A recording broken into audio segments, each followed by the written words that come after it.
I want to say a few words about the events of the last few days. This past weekend, federal agents conducted large-scale workplace raids in and around Los Angeles. Those raids continue as I speak. California is no stranger to immigration enforcement, but instead of focusing on undocumented immigrants with serious criminal records and people with final deportation orders, a strategy both parties have long supported, this administration is pushing mass deportations, indiscriminately targeting hardworking immigrant families, regardless of their roots or risk.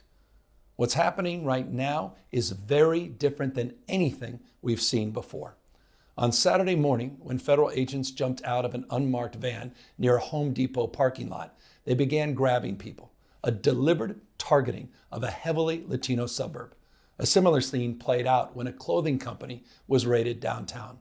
In other actions, a U.S. citizen, 9 months pregnant, was arrested, a 4-year-old girl taken, families separated, friends quite literally disappearing. In response, everyday Angelenos came out to exercise their constitutional right to free speech and assembly, to protest their government's actions. In turn, the state of California and the city and county of Los Angeles sent our police officers to help keep the peace. And with some exceptions, they were successful. Like many states, California is no stranger to this sort of unrest. We manage it regularly and with our own law enforcement. But this, again, was different.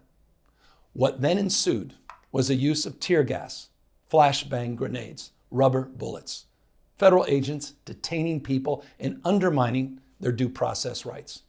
Donald Trump, without consulting California law enforcement leaders, commandeered 2,000 of our state's National Guard members to deploy on our streets, illegally and for no reason. This brazen abuse of power by a sitting president inflamed a combustible situation, putting our people, our officers, and even our National Guard at risk. That's when the downward spiral began. He doubled down on his dangerous National Guard deployment by fanning the flames even harder. And the president, he did it on purpose. As the news spread throughout LA, anxiety for family and friends ramped up. Protests started again. By night, several dozen lawbreakers became violent and destructive. They vandalized property. They tried to assault police officers. Many of you have seen the video clips of cars burning on cable news. If you incite violence, I want to be clear about this. If you incite violence or destroy our communities, you're going to be held to account. That kind of criminal behavior will not be tolerated, full stop.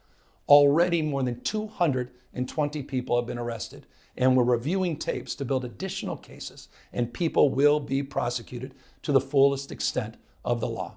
Again, thanks to our law enforcement officers and the majority of Angelenos who protested peacefully, the situation was winding down and was concentrated in just a few square blocks downtown.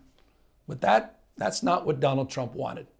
He again chose escalation. He chose more force. He chose theatrics over public safety. He federalized another 2,000 Guard members. He deployed more than 700 active U.S. Marines. These are the men and women trained for foreign combat, not domestic law enforcement. We honor their service. We honor their bravery.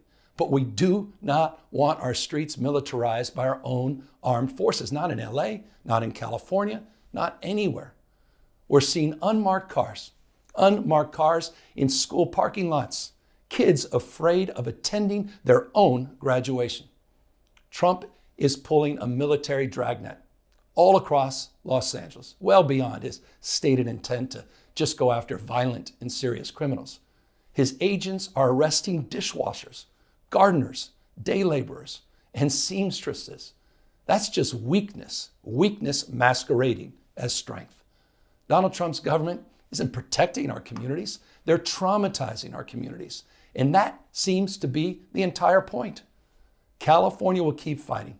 We'll keep fighting on behalf of our people, all of our people, including in the courts.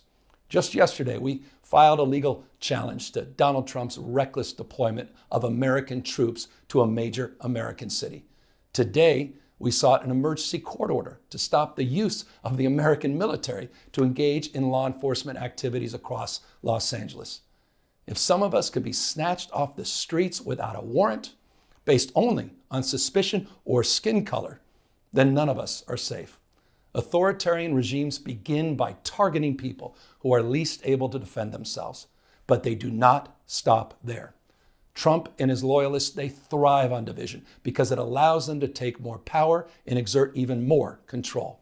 And by the way, Trump, he's not opposed to lawlessness and violence as long as it serves him. What more evidence do we need than January 6th? I ask everyone, take time, reflect on this perilous moment.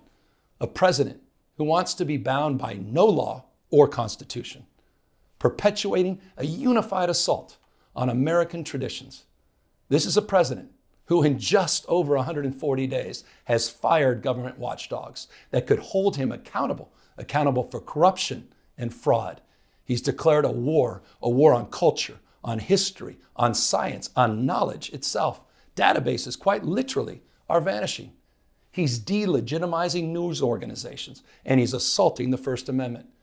And the threat of defunding them, at threat, he's dictating what universities themselves can teach. He's targeting law firms and the judicial branch that are the foundations of an orderly and civil society. He's calling for a sitting governor to be arrested for no other reason than to, in his own words, for getting elected.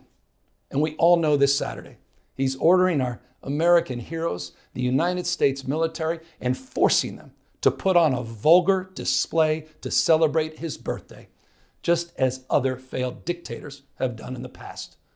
Look, this isn't just about protests here in Los Angeles.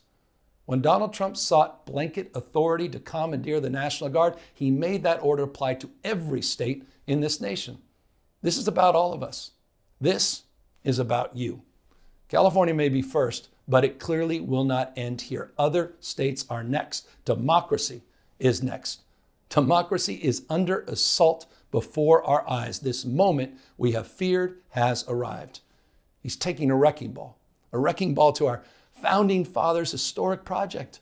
3 co-equal branches of independent government.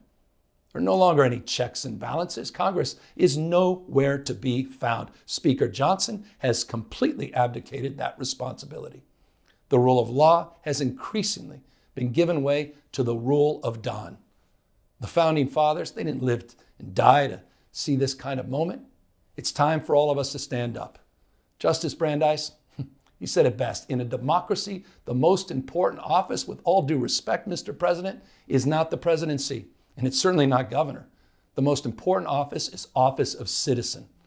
At this moment, we all need to stand up and be held to account, a higher level of accountability.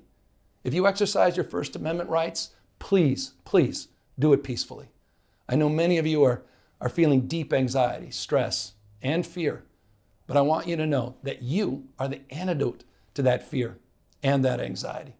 What Donald Trump wants most is your fealty, your silence to be complicit in this moment. Do not give in to him.